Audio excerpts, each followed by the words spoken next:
പ്രിയപ്പെട്ട എല്ലാ പ്രേക്ഷകർക്കും നമസ്കാരം. ഗുരുവായൂർ ക്ഷേത്രത്തിലെ ഇന്നത്തെ പൂക്കളമാണ് നിങ്ങൾ ജസ്റ്റ് കണ്ടത്.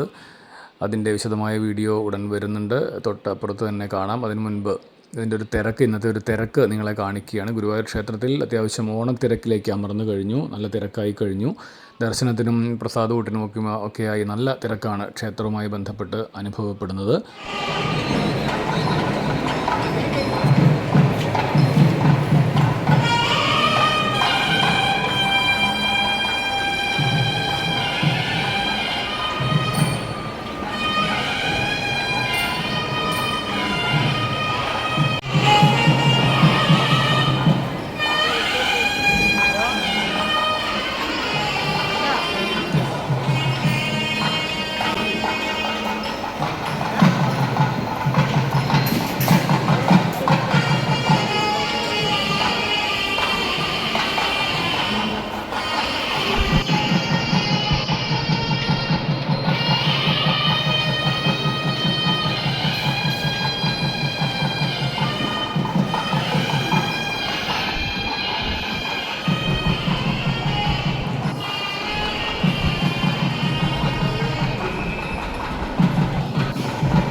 അതുപോലെ ഭക്തജനങ്ങൾ പ്രത്യേകം ശ്രദ്ധിക്കേണ്ട ഒന്ന് രണ്ട് കാര്യങ്ങൾ കൂടി പറയാൻ ആഗ്രഹിക്കുന്നു. ഓഗസ്റ്റ് 23, ഓഗസ്റ്റ് 30 ഈ 2 ദിവസങ്ങളിൽ ഗുരുവായൂരിൽ യഥേഷ്ടം കല്യാണമാണ്.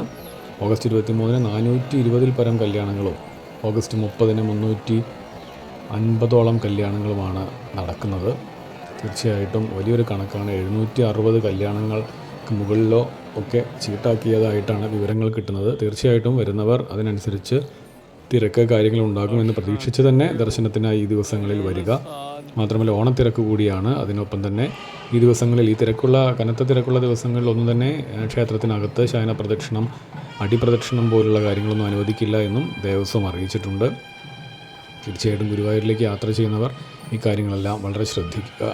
പിന്നെ മാത്രമല്ല, ഗുരുവായൂരിൽ അറിയാമല്ലോ, പാർക്കിംഗ് സൗകര്യങ്ങൾ വളരെ കുറവാണ്. അതുപോലെ റോഡ് സൈഡിലുള്ള പാർക്കിംഗ് പ്രത്യേകം ഒന്ന് ശ്രദ്ധിക്കുക. അല്ലാത്ത ദിവസങ്ങളിൽ പൊതുവേ റോഡ് സൈഡിൽ പാർക്കിംഗ് അനുവദിക്കുന്നത് ഇവിടെ തിരക്ക് കൂട്ടുന്ന ഒരു കാഴ്ചയാണ് കണ്ടിട്ടുള്ളത്. എന്നാൽ ഈ ദിവസങ്ങളിൽ, ഈ തിരക്കുള്ള ദിവസങ്ങളിൽ റോഡ് സൈഡിലെ പാർക്കിംഗ് പോലും ഇന്നർ റിംഗ് റോഡിലൊന്നും അനുവദിക്കില്ല എന്നാണ് പോലീസിൻ്റെ നിർദ്ദേശങ്ങളിൽ കണ്ടത്.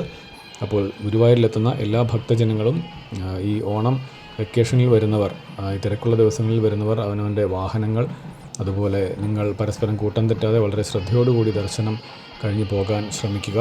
ആ ഒരു വിവരം കൂടി ഇവിടെ അറിയിക്കുകയാണ്. അപ്പോൾ എല്ലാവർക്കും നല്ലൊരു ഓണക്കാലം ആശംസിക്കുന്നു. Thank you.